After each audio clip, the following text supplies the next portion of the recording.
extremely disturbing topics we're going to discuss.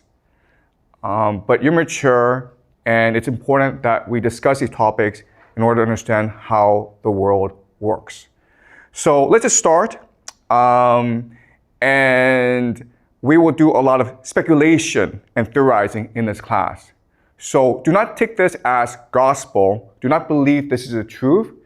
The entire point of this class is to help you develop the theories and the ideas to better understand the world. These are tools. Okay, this is not truth. These are tools. All right. So the first question I have for you is, what is happening in Israel? Right now, as you know, Israel is besieging, bombarding Gaza. You might have seen the videos on social media. It is disturbing. It is terrible what is happening. The word that is happening, the word that we use for what is happening in Gaza is this word. You are not allowed to say this word on YouTube, but that is the intention. What I will argue, though, is that the truth is far more disturbing than this. What is really happening in Gaza is a ritual sacrifice. And this happens quite often in human history. If you go back and you look at the real history of humanity, this happens quite often. Some of the most famous examples are the Aztecs. We've dug up temples of the Aztecs, and inside the temples are thousands and thousands of human skulls. So before they went to war, they practiced human sacrifice. They would commit mass murder of their enemies in public. So the Aztecs were really famous for this. The Phoenicians, specifically the Carthaginians. We will discuss them later this semester, but the Phoenicians were also famous for a particular type of sacrifice, which is child sacrifice.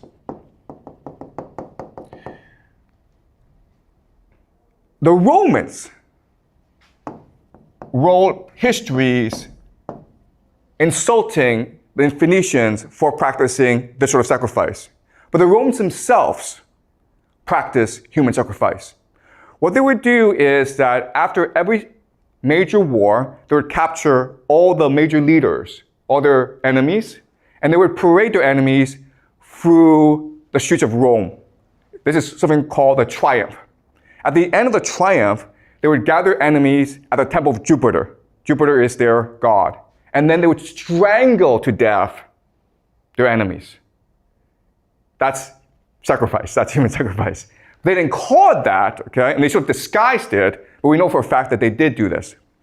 So the question for us is, why is it that this happens? Why do the Aztecs do it? Why do the Phoenicians do it? Why do the Romans do it? And why is it today the Israelis do it in Gaza? And remember, okay, what the Israelis are doing is quite horrific because it is really this sort of sacrifice. Why? Because 47%, almost half of the population of Gaza is under 18 years old. So the majority of people who are getting killed are in fact children. What is most striking or blatant about what's happening in Gaza is that we can all see it for ourselves. And it's almost as though the Israelis want us to see it and want us to hate them. Right? You can see all over the world, popular opinion is turning against Israel. You have these popular protests all around the world protesting what is happening in Palestine. If they really want to do this, right, there are actually much more effective ways of doing this. For example, you could just poison their water. Or you could poison the air so that everyone in Gaza gets a fast cancer, right? We have the technology to do this. So Israel could do this secretly and no one would talk about it. And in 20 years' time, 30 years' time, the population of Gaza would all be gone. It would be a very secret, right? Instead, they choose to do this in front of the world. And my argument to you is that this is intentional. They want the world to hate them. Because by doing this, they create the ultimate taboo, right? We find this disgusting and contemptuous, so the entire world will unite against Israel. But guess what? That's what their religion wants. In the extreme form of Jewish eschatology, or their religion, they believe that at the end of the world, Israel will fight the entire world and God will help Israel triumph in the end. So what's really happening in Gaza is that there are extremists within the Israel government who want to accelerate the process of the end of the world where Israel will face the world. And if you think about it, the entire idea of this ritual sacrifice is to unite the Israeli population. And what's extremely disturbing and horrifying about it is that this works. Why? Well, let's use an analogy, okay? The analogy is this. In Chinese history, the most popular military stratagem is to fight with a river behind your back. You guys have heard of this strategy, right? Where, okay, an army is losing, okay? It's being scattered by the enemy. So what the general does is forces the army to retreat to a river. And now with the river blocking your escape, you have a choice. You can either drown in the river or you can fight to the death. And most soldiers will choose to fight to the death. And so at this point, the soldiers are unified, they're galvanized, they're energized, and then they find a surge of energy to go and destroy their enemy. Okay, this is the most popular military stratagem in ancient Chinese history, and guess what? It's the same as Israel doing this right now in Gaza. It's the same logic. Yes, you have a question? So what is the river for the Israel?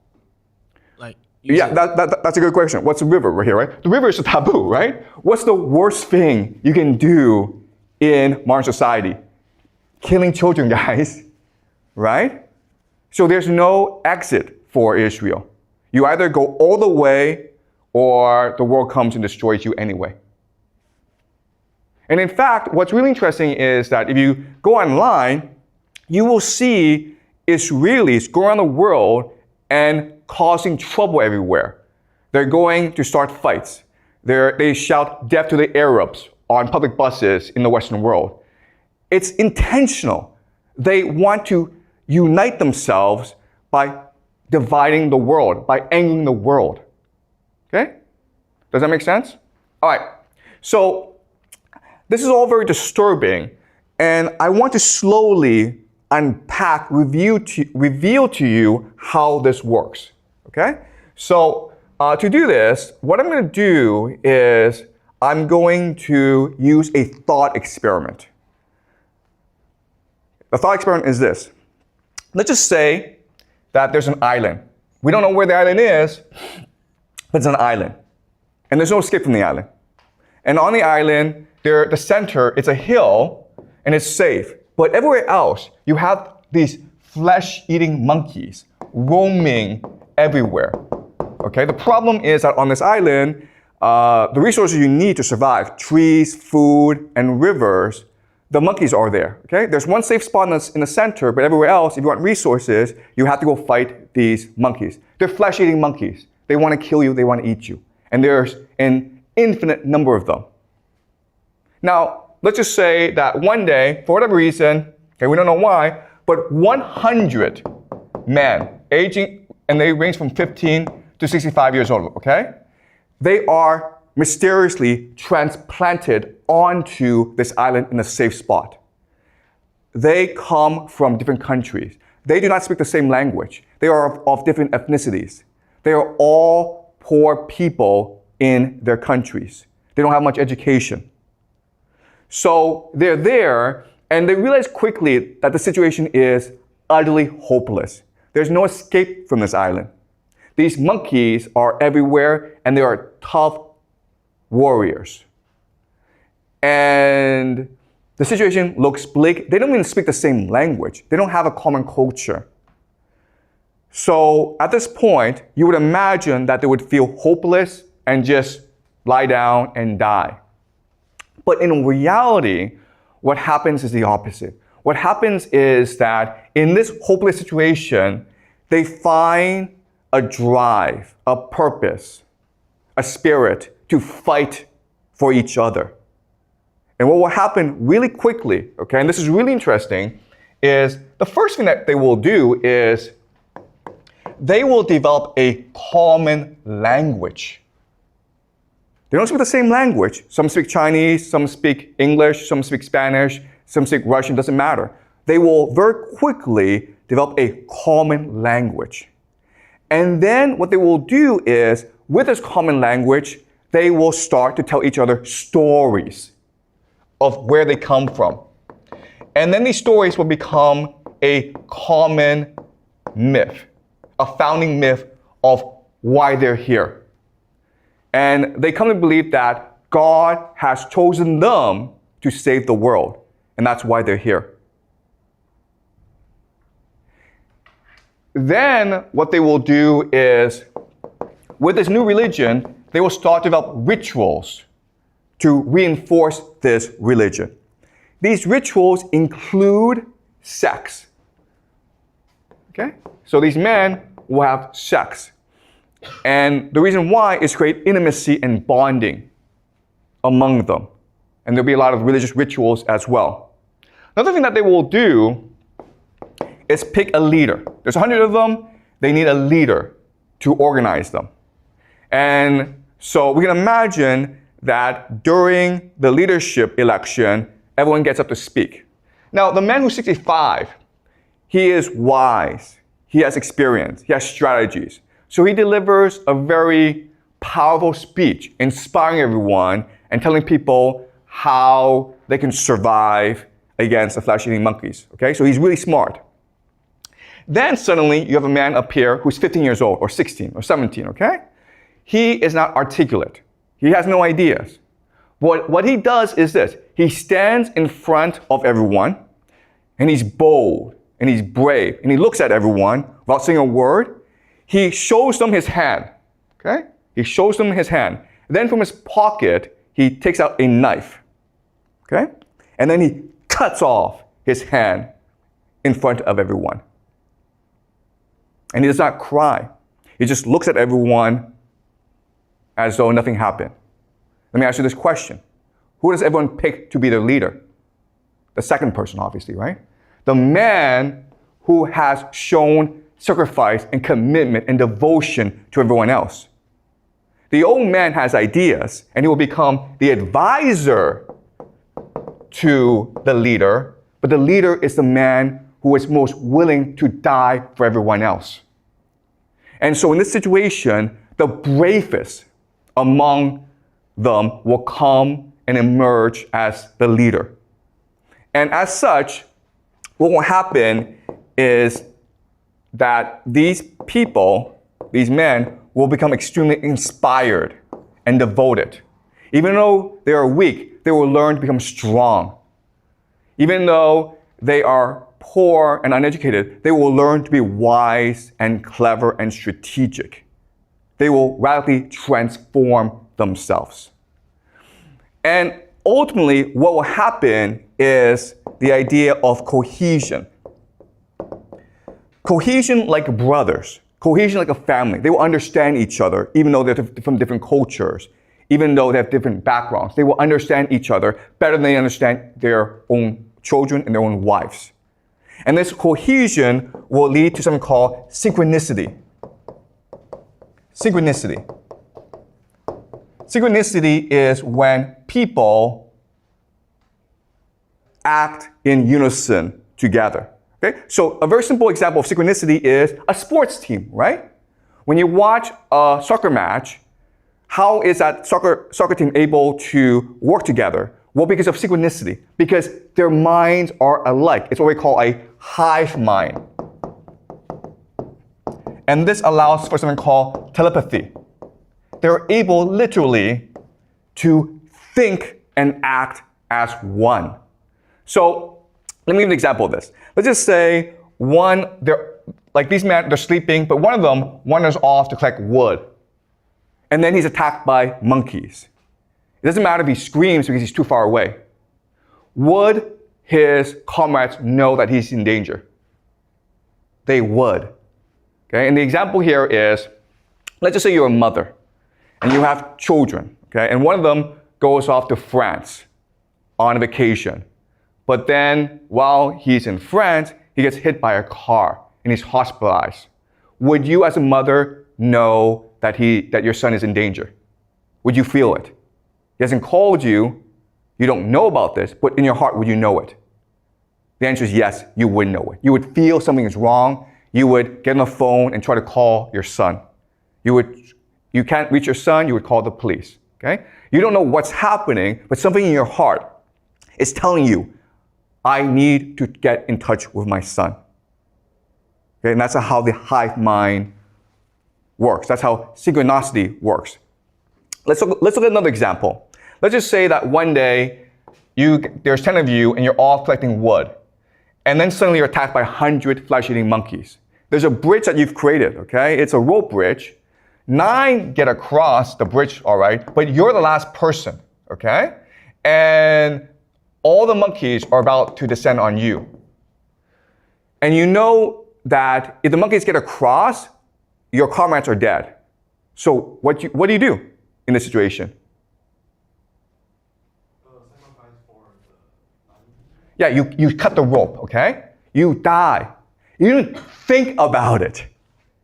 You just kill yourself because what matters is not your life. What matters is the family. What matters is the team. And we know about this because in war, what often happens is in trench warfare, the enemy will throw a grenade into the trench, right? There's not enough time to pick up that grenade and throw it away. So what soldiers do is they will jump on the grenade and absorb the explosion, thus killing himself. It happens instantaneously. No one thinks about it. You just do it because what matters is saving your comrades. And this is what happens. Okay? A synchronicity develops where it's almost as though you're able to read each other's minds. And they keep on doing this for like 10, 20 years. And then suddenly, okay, let's continue a thought experiment. Suddenly, you are transported back to the real world as though nothing happened. But you have memories of what happened. Okay, does that make sense? Okay, you've experienced 20 years of hell on Monkey Island. You've developed the capacity to work together. You have a hive mind. You're really energized. You're really inspired. You're really driven. You have a new religion all to yourself. Now, suddenly, you're all transported back to your real world, your old life. Okay? Now what would happen? Well, what would happen is that the 100 of you would want to come together again, right? And you would share your experience, your rituals, your religion with your children and your grandchildren. And quickly, over time, what will happen is that you guys will conquer the world. You will become the secret elite. The world is yours. There may be presidents, there may be famous people, but secretly, you're the ones who are in control. Your children, your grandchildren, your great-grandchildren will inherit this legacy, and they are the ones who truly control power in the world. Does that make sense? All right. Yeah, question here. Like if when the time, if this person really transferred back to the reality, what if that time already have a leader that like you are just a peasant, but not a leader? Okay, yeah, that's a good question. I've already told you this, okay? On the surface, there are leaders, but the real power are you guys, okay? And I'll explain why, all right? Now, what's also interesting is that while you're on this island, you will develop certain rituals that are very strange, but are important if you want to maintain unity, okay? So for example, one strange ritual is the funeral ritual. The funeral ritual.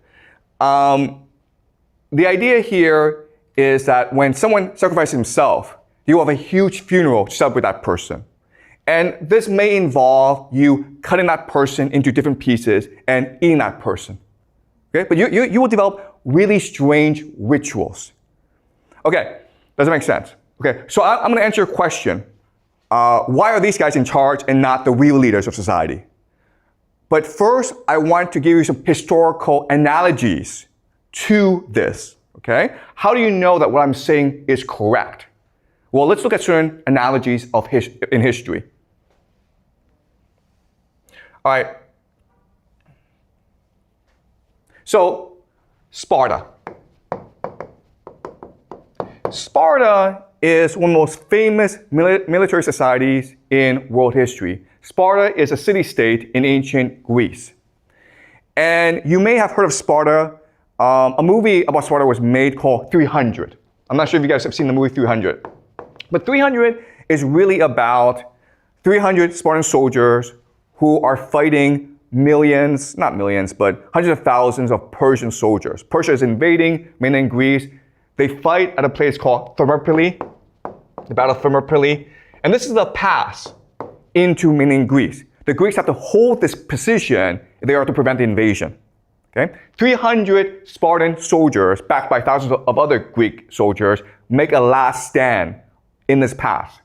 They are overwhelmed by the Persian invasion, and rather than run, like most people, the 300 soldiers make a final stand. Their leader is Leonidas, and he tells them, we will fight to the death. They all fight to the death, and they're all massacred. And the Persians take Leonidas' head, cut it off, and put it on a pike to warn the Greeks, we are merciless. Eventually, the Greeks, inspired by the sacrifice of Leonidas, they will repel the invasion and destroy the invaders. So how do we get this culture? Okay, well, the education system of the Spartans is really interesting. It's really disturbing, actually. So young boys at age 5 and 6, they're taken away from their homes. And they are put in a school run by older boys. Okay, so the older boys are maybe like 10, 11. And so what happens, as you can imagine, is the older boys beat the crap out of the younger boys. Okay? From day one, there's no education. They're not learning anything. All that's happening is the older boys are just beating the crap out of the younger boys. But because this is happening, we call this like hazing, okay? And this happens actually a lot among fraternities and sports teams. When they're getting the crap beaten out of them, it builds solidarity. It builds brotherhood. So these young boys who are 5 and 6, they learn to love each other because only by helping each other can they survive the brutality. Okay? Then what happens is when they become 11, 12, 13, when they hit puberty, this is really interesting, they become mentored. Okay? Mentored by an older soldier, an older Spartan soldier who's maybe 28, 29, 30. But he has a family. They become lovers. They have sex with each other. And this builds group solidarity. Okay, so during hazing phase, these young boys learn to trust each other. They learn how to bond with each other. During the mentorship phase, these young boys learn to think like in a hive mind, okay? They learn to be part of a larger group. Then when they turn 18, they graduate, okay? And in order to graduate, what they do is this. They have a mission. So the Spartans have slaves called helots, okay? These are just people that they've conquered and who are now work as slaves in the fields for them, okay? They're like serfs. So there are lots of rules governing the helots. An important rule is curfew. So if it's dark at night, you cannot be outside the house.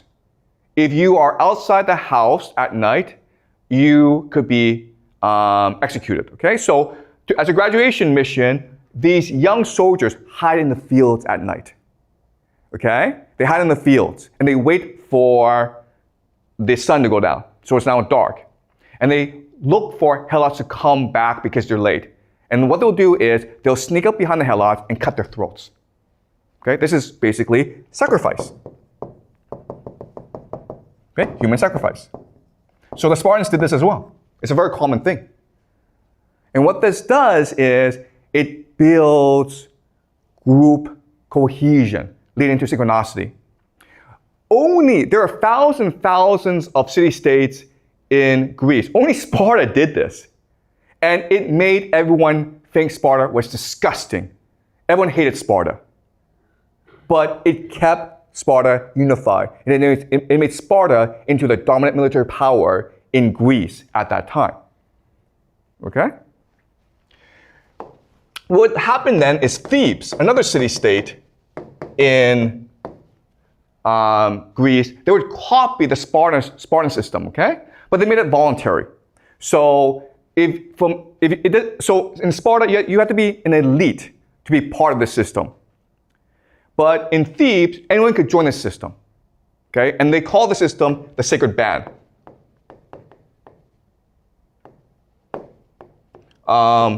Of 300 soldiers. And they were, again, lovers, okay? But this is really important for you guys to understand. At this time in history, there's no concept of homosexuality. It was perfectly permissible. No one cared if you had sex with men or animals or whatever, okay? It was not a big deal. This comes much later in modern times. Back then, homosexuality was not considered a concept. Okay, if you're out in the field, if you're out at war for like years and years and there's no woman around, you're gonna have sex with other men. It's a very natural thing to do. Okay, it doesn't mean you're homosexual, okay?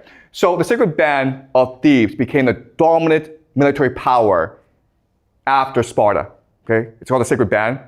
And they were like the vanguard, they were the spearhead. They would be the first in battle. And they were so ferocious that their enemies would run away, okay? Then what happened is that Macedonia would copy the Theban system. Who's the most famous Macedonian in the world? Do you guys know? Which Macedonian is the most famous ever in human history? You know the name, but you may not know he's Macedonian. Alexander the Great, okay? His father is Philip II. Philip II is the one who actually built the greatest army in the world, the Macedonian army. And it was Alexander the Great, his son, who would take this army and conquer Persia. Okay, we'll learn this later on. But Philip II learned all this from Thebes. And at first, Macedonia and Thebes were allies, but Philip II was very ambitious. So then he wanted to conquer all of mainland Greece. And in 338 BCE, at the Battle of Trachonia, Macedonia fought against the combined might of Thebes and Athens. And Macedonia destroyed Thebes and Athens, okay? Because Macedonia basically copied the system from Sparta and Thebes. At this point, Macedonia should have destroyed the entire Theban and Athenian army. But when all was lost, the sacred band, they stood in the middle of the field and they blocked the advance of the Macedonian charge so that everyone could escape back into the cities. They did not fear death. They welcomed death. Okay? For them, what mattered was honor and sacrifice. And that's how you create the greatest army in the world. Okay? Does that make sense? So these historical analogies give credence to our thought experiment. Okay, now we're going to look at a question, which is, okay, Why does the system work?